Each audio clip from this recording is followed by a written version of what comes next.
Donald Trump ভারতের প্রধানমন্ত্রী নরেন্দ্র মোদীকে নিজের ঘনিষ্ঠ বন্ধু ও বড় ভক্ত বলে উল্লেখ করেছেন।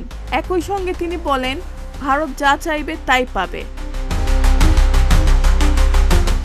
24 মে দিল্লিতে যুক্তরাষ্ট্রের স্বাধীনতার ঘোষণাপত্রের 250তম বার্ষিকী উপলক্ষে আয়োজিত এক অনুষ্ঠানে ফোনে যুক্ত হয়ে এসব কথা বলেন ট্রাম্প। অনুষ্ঠানে উপস্থিত ছিলেন মার্কিন পররাষ্ট্রমন্ত্রী মার্ক রুবিও ও ভারতে নিযুক্ত মার্কিন দূত সার্জিও গোর। ট্রাম্প বলেন, ভারত ও যুক্তরাষ্ট্রের সম্পর্ক এখন আগের যে কোনো সময়ের চেয়ে অনেক বেশি ঘনিষ্ঠ। তিনি আরও বলেন, ভারতের যদি কোনো সহায়তার প্রয়োজন হয় তাহলে তারা জানে কোথায় যোগাযোগ করতে হবে। অনুষ্ঠানে ট্রাম্প নিজের দেশের অর্থনীতি ও শেয়ার বাজারের প্রশংসাও করেন। পাশাপাশি মার্কো রুবিওকে যুক্তরাষ্ট্রের ইতিহাসে অন্যতম সেরা পররাষ্ট্রমন্ত্রী বলে উল্লেখ করেন। এদিকে ভারত সফরে থাকা মার্কো রুবিও জানিয়েছে, ভারত ও যুক্তরাষ্ট্রের একটি গুরুত্বপূর্ণ বাণিজ্য চুক্তির খুব কাছাকাছি পৌঁছে গেছে।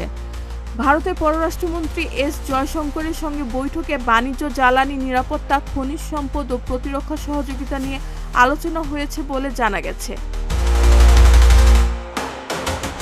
বিশ্লেষকদের মতে, সাম্প্রতিক কিছু বাণিজ্যিক মতবিরোধ থাকলেও দুই দেশ এখন কৌশলগত সম্পর্ক আরও জোরদারে আগ্রহী। রেহানা বেগম, প্রজন্ম 24।